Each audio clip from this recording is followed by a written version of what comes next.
here we're going to learn what Jerry Seinfeld says.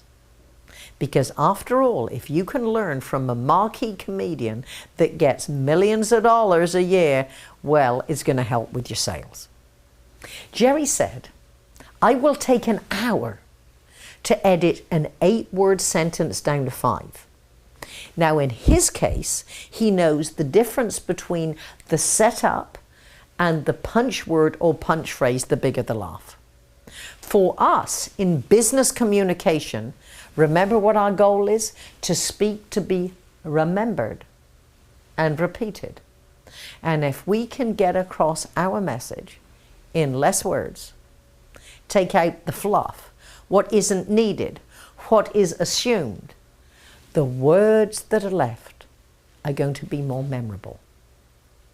And what I recommend you do is literally script the opening part and the close part of your presentation. Record your presentation and listen and see where you can edit out phrases. For example, each and every one of you in this room is 9 words to say you. Because if you want to emotionally connect with your audience, you say you rather than everyone in the room, and they all hear the sales professional is talking to me. Second, from good to great to awesome is specificity builds credibility. For example, don't say, oh, our clients always increase sales or productivity. You could say, of course, there are no guarantees. However, if we were to look at our last 5 major clients, they tell us within 6 months, their productivity has improved 37%. So it would be safe to say that you can look forward to those type of results. So be specific. Next question to ask yourself, are you guilty of the unconscious goof that is ruining your credibility? It is the use of sloppy and non-specific language.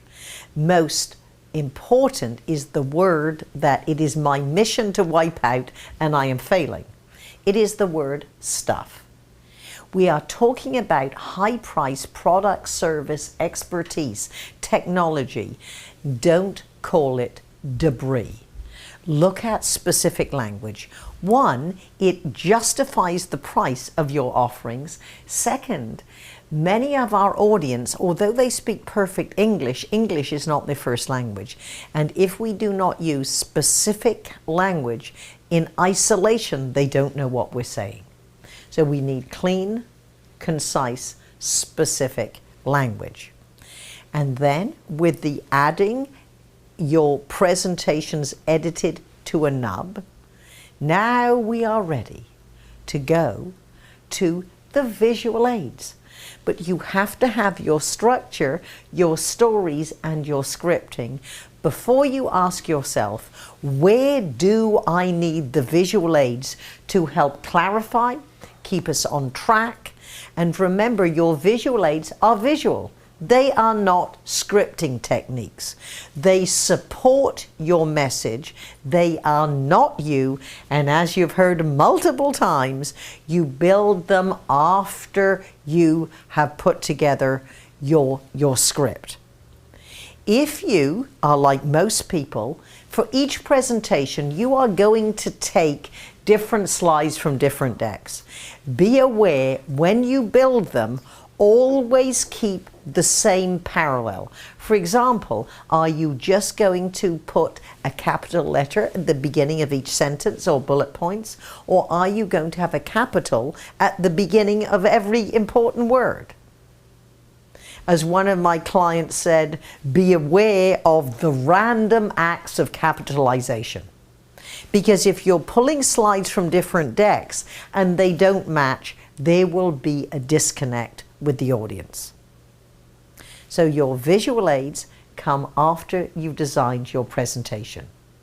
Now let's look at 3 slides. My associate Jim Prost, who builds all the PowerPoints for me and for many of our clients, This first slide, and it wasn't the Alpha Corporation, although it was a real client, this is how he presented the information. And he said, well, that is a script. It isn't a visual. Why don't you present it this way, with bullet points and a target? Or he said, even better, if you like, you can do it where you just bring one talking point, the rockets in as you were talking about it. This helps you tell the story and introduce the visuals. Again, if you're watching this as a group, pause and start ask yourself the questions. Are we using our PowerPoint as a crutch? Could we in fact simplify them? And then we'll pick up the next part of the discussion.